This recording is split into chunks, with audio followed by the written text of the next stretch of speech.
ושלום, שוב אנחנו זורקים קמח או קורנפלור באוויר. שלום כולם, אני אופיר, אני זורק קמח באוויר. אנחנו עושים היום סופגניות ללא גלוטן. יאללה, כל החומרים היבשים שקולים נמצאים פה כבר בתוך המיקסר. דף, תצלמי להם בבקשה. כאן יש לנו את הקמחים, למטה המלח, על המלח את הסוכר. שימו לב, כל החומרים, הכל נמצא ביחד במיקסר. מלמעלה אני שם את השמרים. מכניס את הכל לתוך המיקסר. משתמש בוו גיטרה, חברים, וו גיטרה, ללא גלוטן, משתמשים בוו גיטרה. אל תשתמשו בקרס לישה. זה הדעה שלי על העסק הזה. מוריד את זה, כאן יש לי פה את המים. כאן יש לי מים ושמן שמוכנים כבר. ואני מערבב את המיקסר.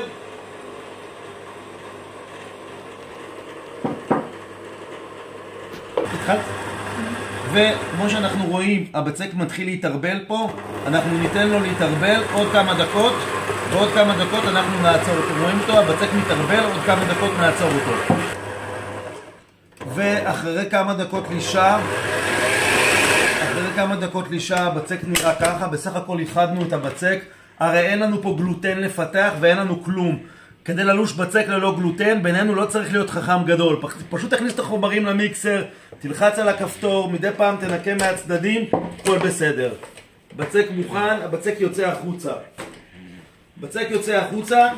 אנחנו ניתן לבצק קצת לנוח, קצת מנוחה, טיפונת קצת לתפוח, ואנחנו נחזור אליו עוד מעט. התחלנו? כן. יש לי כאן חתיכות של הבצק. הבצק שלנו נח איזה 20 דקות, חצי שעה. אני לא מאלה שנותנים לבצק לנוח שעות, שינוח קצת, שיתפתח טיפונת. לקחתי פה את החתיכות בצק האלה, כל חתיכה שוקלת כ-40 גרם, ועכשיו אני מכדרר אותה, הופך אותה לכדור, ואני מניח אותה פה. אני יכול גם לכדרר אותה על היד, אם קשה לכם. פשוט לכדרר את הבצק ולהניח אותו. רואים, אפשר להניח אותו, לגלגל אותו ככה. אפשרות אחת. אפשרות שנייה, לגלגל את הבצק ממש ככה בין הידיים. רואים? אוקיי? וסיימים לכדרר אותם. אפשר לשים על הידיים טיפונת שמן, ממש, אבל בקמצנות, ואז לגלגל ככה על הידיים. הבצק יתגלגל לכם כמו כדורים של קובה. בסדר? תראו איזה יופי, הבצק מתגלגל. כל הסופגניות סיימנו לכדרר אותם.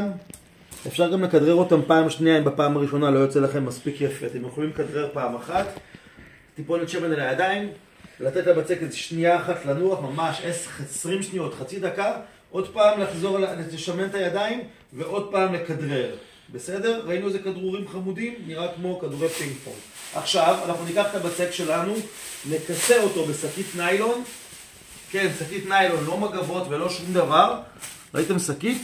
ניתן לו לתפוח, אחרי שהוא יתפח, נחזור אליו ואז נכניס אותו לשמן. וחזרנו, שמתי את הסופגניות שלנו על מגש, את המגש שמתי אותו בחדר חמים ונעים. היו מכוסות בניילון, ועכשיו זה הזמן להכניס אותם לטיגון. אוקיי, טמפרטורה פה, מי שרוצה לראות, טמפרטורה פה היא 160 מעלות. דפני, צלמי אותם את הסופגניות.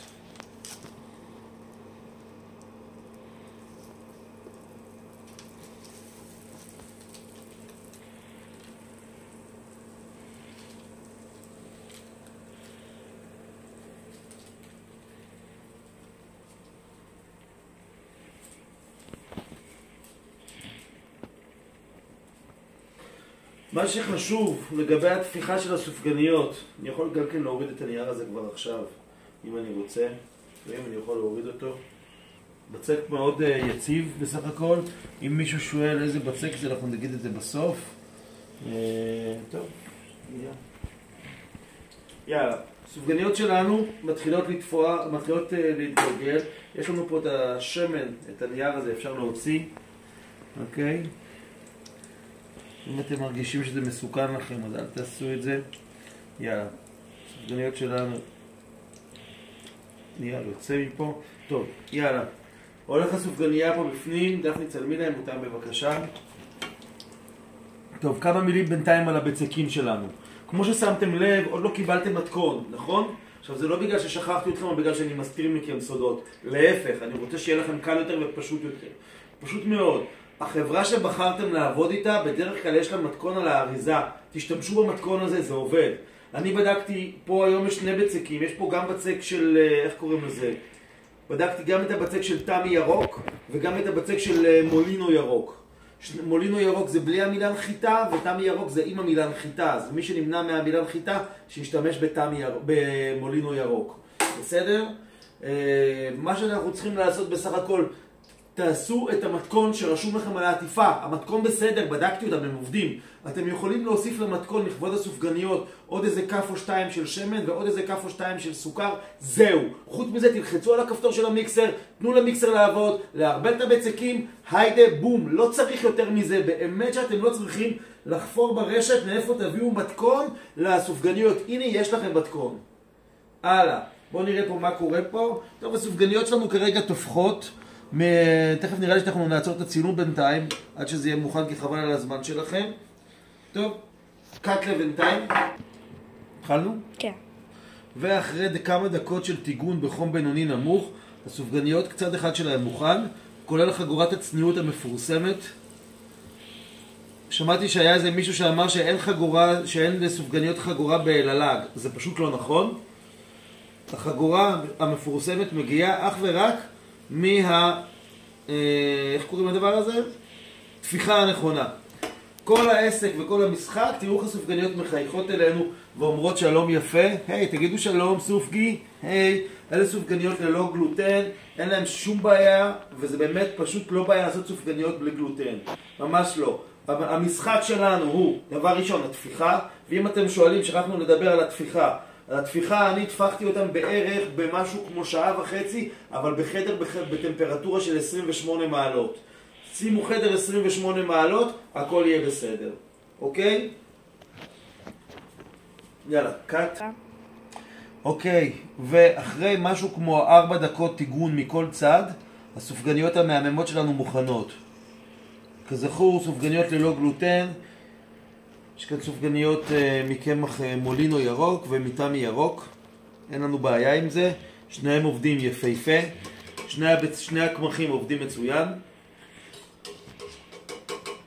להוציא את הסופגניה מפה. חגורת הצניעות המפורסמת. יפה, נצלמי להם את חגורת הצניעות. תראו, זה יופי של חגורה.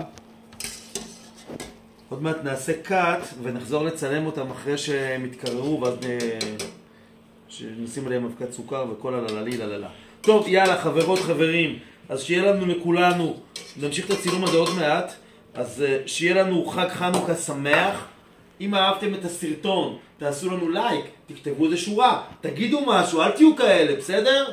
ואם לא אהבתם, גם תכתבו לנו שנדע. ושיהיה לנו חג שמח, מתוק, ונשיקות לכולם, ויאללה ביי.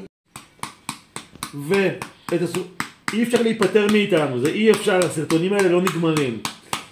שמנו אבקת סוכר, בואו נראה את הסופגניה שלנו מבפנים, פתחתי אותה מקודם. רואים היא אפויה היטב, היא סבבה לגמרי. אגב, הסופגניות האלה גם טבעוניות, גם פרווה, גם כשרות, גם בלי גלוטן, הכל. אתם רוצים, שימו איזה קרם שאתם רוצים, אני מעדיף את הריבה האדומה וכולי. יאללה, שיהיה לנו ביי ושלהתראות. רגע, ביס אחרון. באמת טעים. יאללה ביי.